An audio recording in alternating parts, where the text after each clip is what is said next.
Honorable Chairperson, dear Nkosazana, dear Commissioner Neven Mimica, Ministers, Excellencies, and let me follow the path that my role model, the chairperson, said. Please all feel welcomed, even if I don't mention you each individually.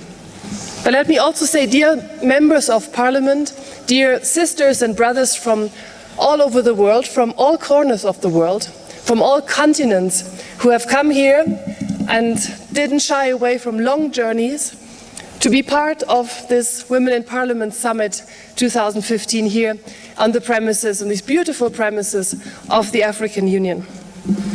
We have from around 100 different countries, more than 400 female politicians here, and also some distinguished male politicians who very much champion the cause of the Women in Parliament's Global Forum. We have from Europe, from many countries, we have from New Zealand, from Latin America, from Brazil, from Bolivia, Mexico, really people who have traveled almost 2 days to be here and to discuss and to share knowledge and to be part of this important gathering. In the next few days, we will capture each other's knowledge, learn from each other. Learn about what does work in your country, how can I bring that to my country to bring more women into leadership and into political functions. We will discuss, we will declare things, we will call for action, and we will push for change. Because new leadership for global challenges, the motto of our conference, comes at a very timely moment.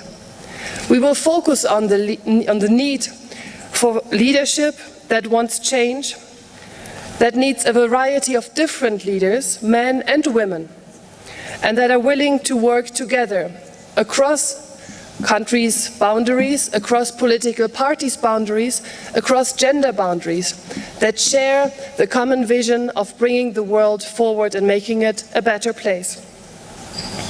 And it is timely that we do it in March 2015 because the next few months will bring important decisions on our future, on our joint future.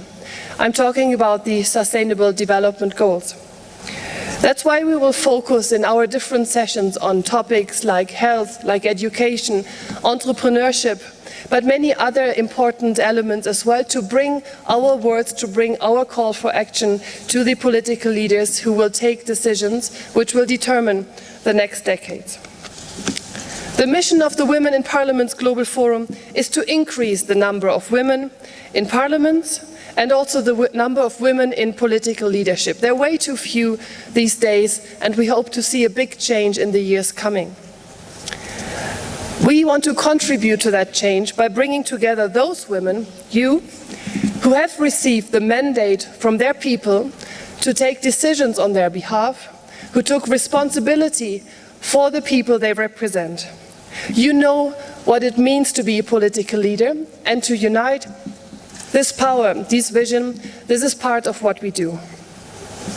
We want to share the best practices that you all established, start new joint actions, motivate and encourage.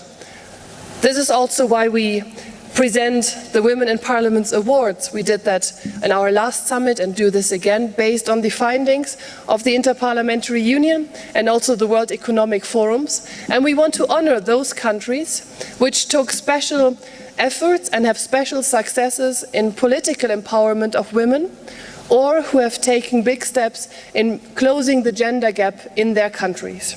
Among others, we will honor this time the countries of Sweden, of Ecuador, of Bangladesh, Tunisia, and many others in the next few days.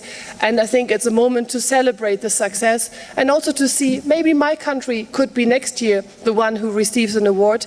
Let's start some action here. Let me close my short intervention with a big thank you to my dear friend and sister, Nkosazana Dlamini Zuma. Without her, we would not be here. She immediately said yes when I said, why don't we have women take over the African Union for a few days? And she said, well, why should it be a few days? Because it's her ability to lead, to steer, and to really be herself the change that she wants to see in the world, that makes her a true role model in Africa, but also way beyond the continental borders of Africa. 2015, she made the African Year of Women Empowerment, and please be assured the women present here from all parts of the world support you in that quest, in that important year for Africa. And also thank you for your work and commitment as the advisory board member of the Women in Parliaments Forum. And on this occasion, let me also welcome Zainab Banguri and Lakshmi Puri, who are both members of Parliament, members of the advisory board of the Women in Parliaments Global Forum as well. Let me also thank in his own words, biggest feminist of the European Commission, Neven Mimica. He made gender equality one of his key tasks, and he described it in very clear words why he's doing that.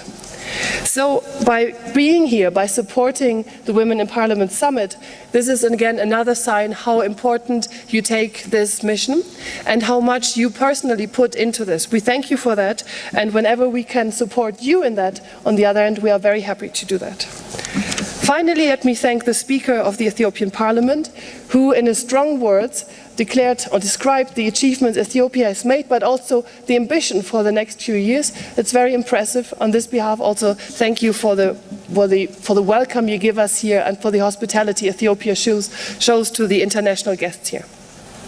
Now, a very final thank you, and I really stop thanking everybody, is to our partners present here, the United Nations, UN Women, UNDP, UNECA, the World Bank. Very much enjoy the valuable cooperation on the many important issues and missions that you take on. And also, obviously, to our supporters with whom we share the values and who are very much enabling the work that we do. Let me wish us all inspiring, motivating and fruitful days, and also nice moments together so that we can then go back to our countries and be fulfilled with new ideas of how to increase the number of women in politics. Thank you so much.